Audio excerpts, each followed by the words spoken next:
selamat datang di kelas biologi bersama Bunda Astri. Di video kali ini kita akan membahas jaringan permanen atau jaringan somatis yang ketiga yaitu jaringan ikat. Jaringan ikat itu memiliki fungsi yang cukup banyak ya.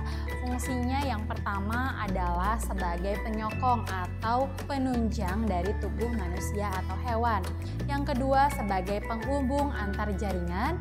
Yang ketiga itu berperan dalam sistem imunitas, yaitu melindungi tubuh dari serangan bakteri atau virus. Yang keempat itu sebagai pelindung atau pembungkus suatu organ. Yang kelima itu memberi bentuk dari tubuh. Yang keenam itu memproduksi darah. Jaringan ikat ini memiliki beberapa komponen. Jadi suatu jaringan disebut jaringan ikat karena dia memenuhi 3 komponen. Yang pertama adalah memiliki matriks. Yang kedua memiliki serat dan yang ketiga memiliki sel. Kita bahas satu persatu dari komponen jaringan ikat ya. Yang pertama akan kita bahas mengenai matriks.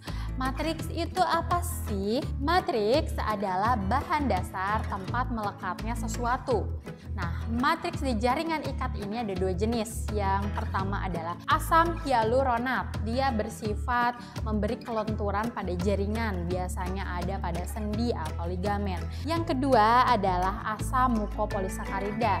Dia bersifat membuat jaringan menjadi kaku. Contohnya ada pada jaringan tulang. Yang kedua kita akan membahas mengenai serat yang ada pada jaringan ikat.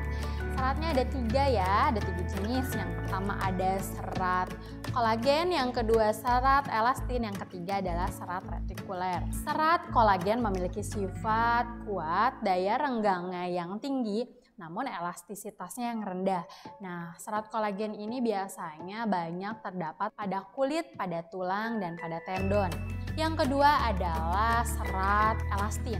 Nah ya, kalau serat elastin dia punya kelenturan atau elastisitas yang sangat tinggi. Dia banyaknya terdapat pada ligamen dan sendi. Yang ketiga adalah serat retikuler. Serat retikuler itu dia berbentuk sangat tipis dan bercabang.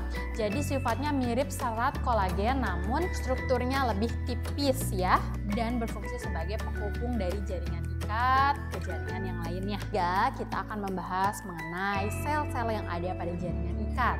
Yang pertama adalah sel fibroblast. Dia berbentuk serabut, fungsinya untuk sekresi dari protein. Yang kedua ada sel mast atau sel tiang. Dia fungsinya untuk menghasilkan heparin dan histamin yang keluar saat proses inflamasi atau peradangan. Yang ketiga ada makrofag. Makrofag ini bentuknya tidak teratur. Dia berperan dalam fagositosis dan pinositosis.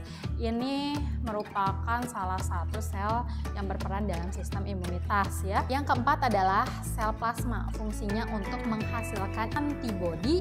Yang kelima adalah sel lemak yang fungsinya untuk menyimpan lemak. Sekarang kita bahas jenis-jenis dari jaringan ikat. Nah, jaringan ikat itu ada 3 jenis ya. Yang pertama adalah jaringan ikat longgar, yang kedua jaringan ikat padat, yang ketiga jaringan ikat istimewa.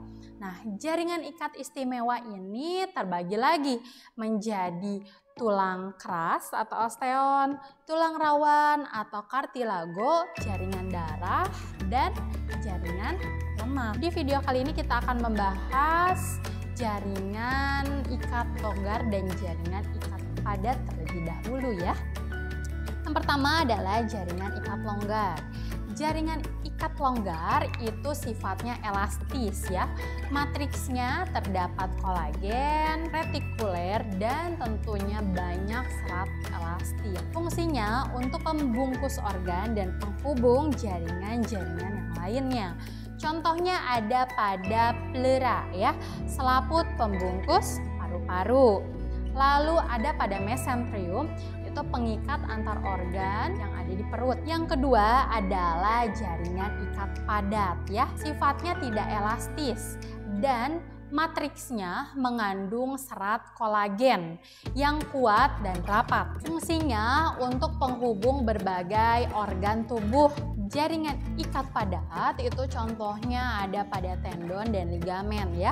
Tendon itu penghubung tulang dengan otot, sedangkan ligamen adalah penghubung tulang dengan tulang. Oke, sampai sini dulu untuk video pertama mengenai jaringan ikat.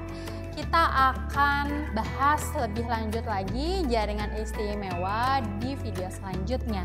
Jangan lupa untuk dicatat ya semua materi yang ada di video ini. Nanti sebelum UTS harus dikumpulkan. Terima kasih atas perhatiannya. Wassalamualaikum warahmatullahi wabarakatuh.